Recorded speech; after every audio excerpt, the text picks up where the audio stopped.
Table पर उसको रखवाना चाहिए। एक, महिला आरक्षण बिल लोकसभा में पास हुआ था, कभी पास नहीं हुआ। और दो, कि ये बिल पुराना लोकसभा में लंबित है। ये बिल 2014 में ही लोकसभा के विघटन के साथ ही ये बिल निरस्त कर दिया गया है। माननीय अध्यक्ष, दोनों स्टेटमेंट फैक्चुअल इनकरेक्ट स्टेटमेंट है।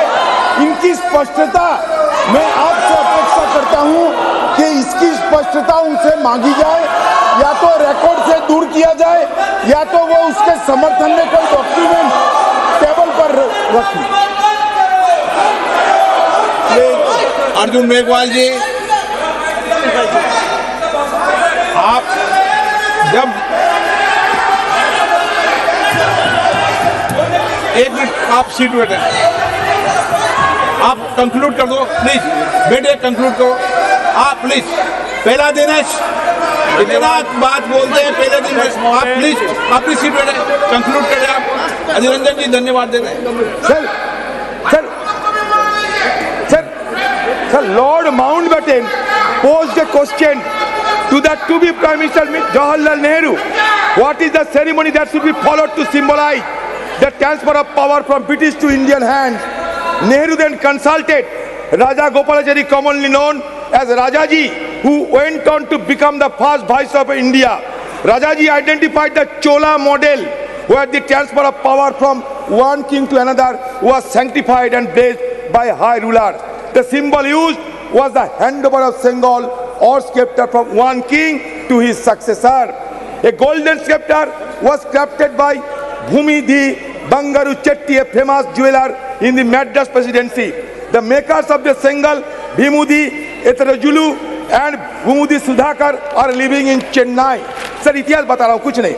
On August 14, 1947, the deputy high priest of Thiruvaduthurai Adiman Nagasaram player Rajaramthi Pillai and Odhuvar, a person who sings devotional songs in Tamil temples, were flown to Delhi capital from the then Madras presidency. The ceremony was conducted as per Tamil traditions, and the Sengal was handed over to Nehru at his house. Okay. इसमें नई बात कुछ नहीं है sir. ये लेकर ऐसा sir बनाया जाता है माहौल कि ये कुछ नहीं आज़ादी हुए हैं हमारे देश पे, कुछ हो रहे हैं। सर, मैं बहुत सारे सलाह है सर। मैं सिर्फ एक बात कहना चाहते हैं कि ये सदन, ये सब मत समझिए कि ये ईंट काटर पत्थर की सदन है सर। ये सदन is not built with bricks and mortars only. It is the soul of our India, the soul which was long suppressed find utterance in the wake of attaining independence. Sir, again I am saying that soul should not be suppressed again by any design. That is my view, and I am concluding the speech because sir, I do not find the adequate time to make my point further. गृह मंत्री जी, अध्यक्ष जी, मेरा व्यवस्था का प्रश्न है। माननीय अधीर रंजन जी ने जो कहा वो फैक्चुअली इनकरेक्ट है कि पुराना बिल अभी भी जीवित है। मेरी स्पष्ट जानकारी है कि पुराना बिल लैप्स कर गया है। अधीर रंजन जी ने जो कहा है उसके समर्थन में उनके पास कोई डॉक्यूमेंट है तो टेबल पर रखने चाहिए। एक, या तो उन्होंने स्टेटमेंट विड्रॉ करना चाहिए। दूसरा, उन्होंने कहा कि इस बिल को लोकसभा ने भी कभी पारित किया था राजीव गांधी जी के समय में, कभी नहीं हुआ है। माननीय अध्यक्ष जी, ये दोनों चीजों को माननीय बैठिए ना प्लीज। मैं आगे कहता हूँ प्लीज, मैं आगे कहता। माननीय सर प्लीज आप बैठ जाइए। मुझे पूरा तो प्लीज माननीय अध्यक्ष जी, कल्याण जी प्लीज।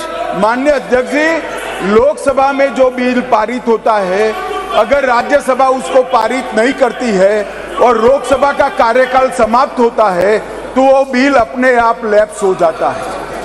मैं मानता हूं कि इस चीज को स्पष्टता करनी चाहिए और माननीय अध्यक्ष जी, अगर उनके पास अलग जानकारी है तो सदन के टेबल पर रखनी चाहिए। माननीय अर्जुन मेघवाल जी। धन्यवाद अध्यक्ष महोदय। मैं प्रस्ताव करता हूं कि भारत के संविधान का और संशोधन करने वाले the constitution 128th amendment bill 2023 यानी नारी शक्तन वंदन अधिनियम 2023 को सदन में पूर्व